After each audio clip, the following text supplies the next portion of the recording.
ಚನ್ನಪಟ್ಟ ಪ್ರವಾಸದ ಬಗ್ಗೆ ಚನ್ನಪಟ್ಟಣದಲ್ಲಿ ಬೃಹತ್ ಉದ್ಯೋಗ ಮೇಳ ಇಟ್ಕೊಂಡಿದ್ರೆ ಬೈ ಎಲೆಕ್ಷನ್ ತಯಾರಿನ ನೋಡಪ್ಪ,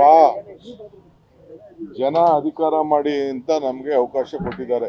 ಜನರ ಸೇವೆ ಮಾಡಿ ಅಂತ ಅವಕಾಶ, ಅಧಿಕಾರ ಮಾಡಿ ಅಂತ ಅವಕಾಶ. ಅಧಿಕಾರನ ಜನರಿಗೆ ಯಾವ ರೀತಿ ಉಪಯೋಗಿಸಿ ಜನರಿಗೆ ಒಳ್ಳೇದು ಮಾಡಬೇಕು ಅನ್ನೋದು ನಮ್ಮ ಸರ್ಕಾರದ ಒಂದು ಚಿಂತನೆ. ಆಯಿತಾ? ಈಗ ನಿನ್ನೆ ಹೋಗಿದ್ದೆ, ನಾನು ಎತ್ತಿನೊಳಗೆ ಹೋಗಿದ್ದೆ. ನಾಳೆ ನಾಳಿದ್ದು ಅದ್ರ ಬಗ್ಗೆ ನಾನು ಮಾತಾಡ್ತೀನಿ. ಈಗ ಕೆಲವರೆಲ್ಲ ಹೇಳ್ತಾ ಇದ್ರು ಮೂಗು ಕೂಸ್ಕೊಯ್ತೀನಿ, ಕಿವಿ ಕೂಸ್ಕೊಯ್ತೀನಿ, ಬಾಯಿ ಮುಚ್ಕೊತೀನಿ ಅಂತ ಹೇಳ್ತಾ ಇದ್ರು. ನೀರೆಲ್ಲ ಚಾಲನೆ ಮಾಡಿಬಿಟ್ಟು ಬಂದಿದ್ದೀನಿ. ಟ್ರಯಲ್ ರನ್ ಒಳ್ಳೆ ಮುಹೂರ್ತ ಫಿಕ್ಸ್ ಮಾಡ್ತಾ ಇದ್ದೀನಿ. ಇವತ್ತು CMಗೆ ಹೇಳಿದ್ದೀನಿ, ಇನಾಗ್ರೇಷನ್ನು ಸದ್ಯಕ್ಕೆ ಅದನ್ನು ಪ್ರಾರಂಭ ಮಾಡ್ತೀವಿ. ಅದನ್ನು ಹೆಂಗೆ ಮಾಡಬೇಕು ಅಂತೇಳಿ ಕೂತ್ಕೊಂಡು ಮಾತುಕತೆ ಮಾಡಬೇಕು. ಕೆಲವ್ರ ಹತ್ರ ಎಲ್ಲ ಮಾಡ್ತೀವಿ. ನನಗೆ ಉದ್ಯೋಗ ಮೇಳ ನಮ್ಮ ಇಲಾಖೆ ಇದೆ, ಕೆಲಸ ಕೊಡಿಸ್ಬೇಕು.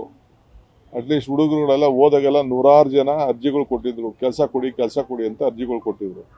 ಅದಕ್ಕೆಲ್ಲ ಅಪ್ಲಿಕೇಶನ್ನ ಕರೆಸಿದ್ದೀವಿ. ಇವತ್ತು ಹೋಗ್ತಾ ಇದ್ದೀವಿ. ಒಬ್ರಿಗೆ ಸಿಗ್ತದೋ, 100 ಜನಕ್ಕೆ ಸಿಗ್ತದೋ, 1000 ಜನಕ್ಕೆ ಸಿಗ್ತದೋ, ಒಂದು ಪ್ರಯತ್ನ ಅಂತೂ ಮಾಡ್ತಾ ಇದ್ದೀವಿ.